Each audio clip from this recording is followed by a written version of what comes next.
Good afternoon, everyone. Good afternoon. Mr. Toastmaster and fellow Toastmasters.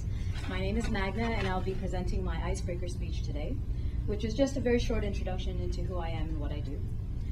In brief, I am one of the billion people born in India. My parents and I moved to Canada when I was 6 years old.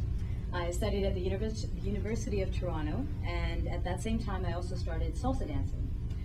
When I finished school, I got a great job as a research assistant for a Cancer Research Institute, and I also started teaching salsa on the side. One of these days, somewhere along my job route, I started getting more and more invitations to teach salsa. And so I decided, I had an epiphany, I thought I would try this full time, and I dropped everything else and pursued dance full time.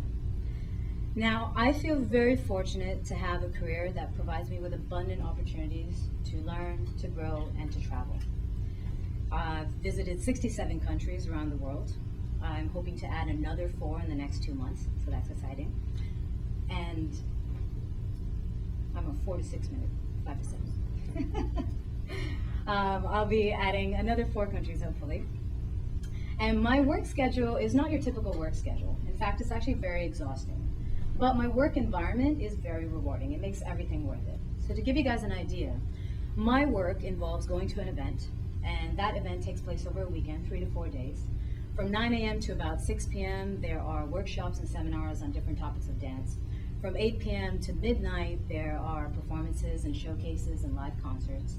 From midnight to the wee hours of the morning is a big party, where everyone goes to dance, have fun, socialize. So I get about 2 to 4 hours of sleep every night, which is pretty draining considering the nature of my job, which is physically demanding and socially demanding.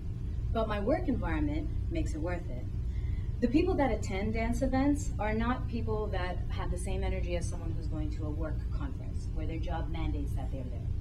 People that get into salsa dancing are also not like people that get into ballet or jazz, where their parents force them into it. The people that get into salsa are people that want to be there, that have a passion, similar to myself. So I've always found that people that are doing something that they want to do are happier than people that have to do something. So I get surrounded by this positive, good spirit every day that I'm at work, which is pretty fantastic, and I feel very fortunate for that.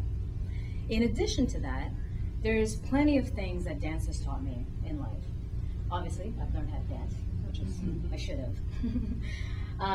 But the partnering aspect of the dance has given me great insight into human connection, into touch, into respect, into trust and setting boundaries. The aspect of travel with my dancing has opened my mind and my heart to all the cultures and customs around the world, and has shown me firsthand how warm, welcoming, and beautiful people are, regardless of how they're portrayed in the media or what differences we see when we first meet somebody. And finally, there's the teaching aspect of dance, which has given me great lessons in public speaking, as well as how to relate to people. It's actually the reason I'm with Toastmasters today, is because I found out how much I love it, and I want to improve those skills so that I can maybe pursue it further in some different avenue. Now, all of these experiences, these increased awareness and this personal growth would not have been possible had I not taken that chance, that first risky step. Pursuing dance full-time meant that I had to give up the comfort, the security, and the good pay at my job. It also meant writing off the time and the money I spent in university, getting a degree in economics and international relations, which had nothing to do with dancing. And it involved pissing off my parents, both of whom thought that dance was not a legitimate career choice. So despite all of these arguments, why did I still choose dance? Because I always felt that I could go to a 9-to-5. Go back to a 9-to-5 job. Although I don't think I ever would want to now that I've had a freelance life. I knew I could go back to school anytime I wanted. And I felt that as a good daughter, I had the responsibility to piss off my parents. I think everyone would agree with that. But the real reason is because I love the dance.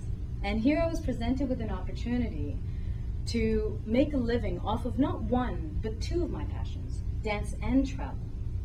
And I knew that if I didn't take this chance on myself, that I'd regret it for the rest of my life. Now, I'm guessing that most of you will remember me as a girl that dances and teaches for a living. But I'd also like it if you remembered that my career is not only a choice, but it's also a reward for going after something that I loved, despite all of the obstacles in my way. And that's the beauty of it. You never know what you're gonna get from pursuing your passions. And if you haven't already, I would encourage you to take that step, to take a chance on yourself like I did on myself, and to live a life that's not full of regrets of all the things that you wished you could have done, but full of happy memories of everything that you did. Thank you.